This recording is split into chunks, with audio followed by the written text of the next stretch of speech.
Assalamualaikum warahmatullahi wabarakatuh. Perkenalkan, saya Mia Odina, mahasiswa semester 2 Universitas Terbuka.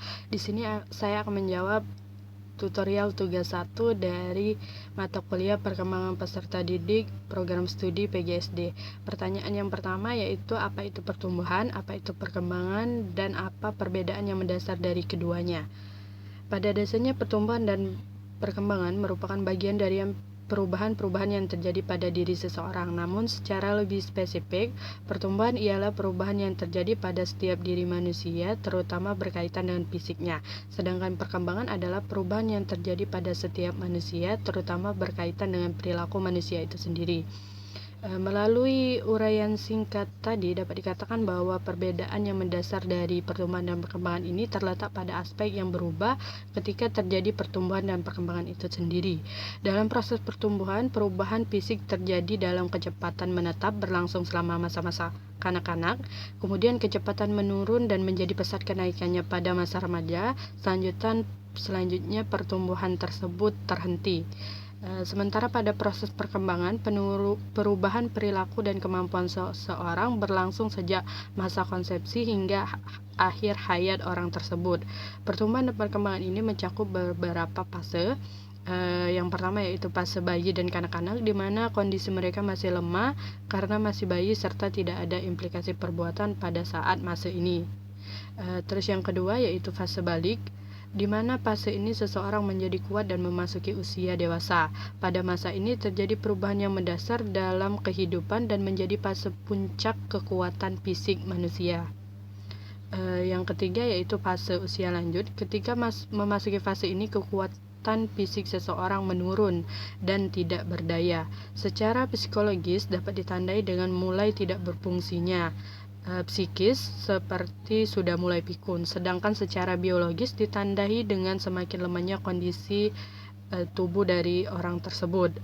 Bagian-bagian tubuh tumbuh dan berkembang dengan kecepatan yang berbeda. Organ-organ tubuh juga mencapai kematangan pada waktu dan kecepatan yang berbeda. Hal ini dapat dipengaruhi oleh beberapa faktor. Yang pertama yaitu faktor genetika dan yang kedua adalah faktor lingkungan. Faktor lingkungan ini dapat berupa seperti nutrisi, olahraga, penyakit, dan kesehatan. Pentingnya pertumbuhan dan perkembangan ini menjadi salah satu saranan bagi kita untuk mengetahui penjelasan mengenai asal-usul dari kejadian manusia itu sendiri. Penjelasan ini sangat membantu dalam rangka merumuskan tujuan, materi, serta metode dalam dunia pendidikan itu sendiri. Selain itu juga agar kita sebagai manusia memiliki kesadaran dan tanggung jawab terhadap apa yang telah kita perbuat.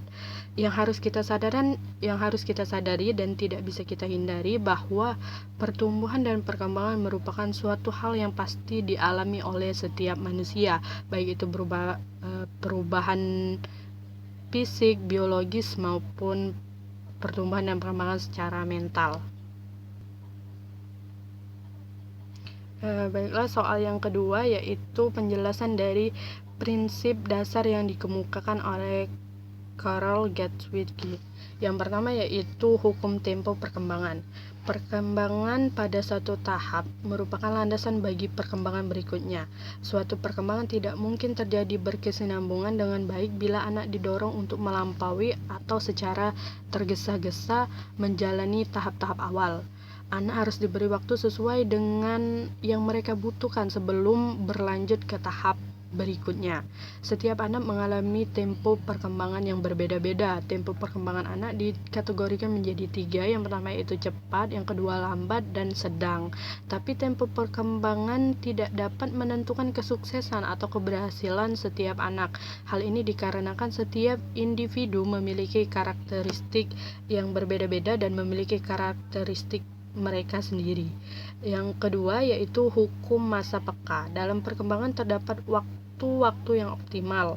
Waktu-waktu yang menunjukkan kesiapan harus dikenal melalui pengamatan yang cermat. Proses belajar akan terjadi dengan sangat mudah pada saat yang optimal. Setiap pembelajaran tidak akan menjadi proses belajar dengan mudah sebelum mencapai kesiapan itu sendiri. Terus yang ketiga yaitu perkembangan maju berkelanjutan merupakan kesatuan yang saling berhubungan dengan semua aspek-aspek, misalnya aspek fisik, kognitif, emosional, dan sosial yang saling mempengaruhi. Suatu program untuk menentukan perkembangan akan mendukung domain-domain yang lain dengan derajat kepentingan yang sama.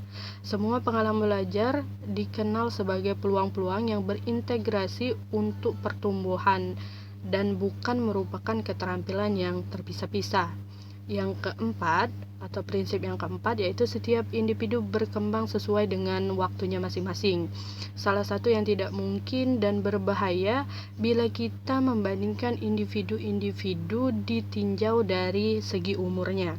Setiap anak mempunyai kebutuhan dan karakteristik yang unik pada tahap tertentu. Hal ini mungkin terjadi perbedaan dan pilihan-pilihan atau disebut juga dengan hukum irama perkembangan. Perkembangan berlangsung dari yang sederhana menjadi yang kompleks, dari yang umum kemudian menjadi khusus. Dengan memperhatikan prinsip-prinsip ini, tidak mungkin anak tersebut melampaui tahap-tahap tertentu atau diburu-buru pada perilaku tertentu bila mereka memang belum siap. Terus yang kelima yaitu prinsip dalam perkembangan terdapat urutan yang dapat diramalkan. Pemahaman tentang perilaku yang seharusnya terjadi pada tahap berikutnya akan membantu para praktisi untuk mengenal perkembangan yang khusus dan menantang fase berikutnya yang semestinya. Pertanyaan selanjutnya yang ketiga atau yang terakhir adalah kemukakan pandangan dan tanggapan Anda mengenai teori Jean Piaget. Di sini dikatakan bahwa Piaget berpendapat bahwa sejak lahir secara terus-menerus seseorang mencari dan memberikan tanggapan terhadap rangsangan yang disebut sebagai adaptasi. Menurut Piaget, adaptasi dapat terjadi apabila melalui dua tahap. Yang pertama yaitu asimilasi dan yang kedua yaitu akomodasi, di mana asimilasi ini merupakan tanggapan yang diberikan berdasarkan hal-hal yang sudah diperoleh, sedangkan akomodasi sendiri merupakan penyesuaian dari suatu tanggapan. Proses ini menyebabkan perubahan pada sistem mental anak yang disebut dengan perkembangan mental anak. Perkembangan mental anak ini dibagi menjadi 4 tahap secara berurutan. Yang pertama yaitu tahap sensori motor. Perkiraan usianya terjadi pada usia 0 sampai 2 tahun, di mana ciri khususnya kecerdasan motorik, gerak benda yang ada adalah yang tampak dan tidak ada bahasa pada tahap awal ini. Terus yang kedua tahap pre-operasional, di mana perkiraan usianya adalah 2 sampai 7 tahun. Ciri khusus adalah di mana seorang anak berpikir secara egosentris dan lebih banyak intuisi daripada pemikiran logis dan belum cepat melakukan konservasi. Terus yang ketiga tahap konkret operasional, di mana perkiraan usianya adalah 7 sampai 11 tahun atau 12 tahun. Ciri khususnya dapat melakukan konservasi logika tentang kelas hubungan pengetahuan tentang angka berpikir terkait dengan yang nyata atau konkret.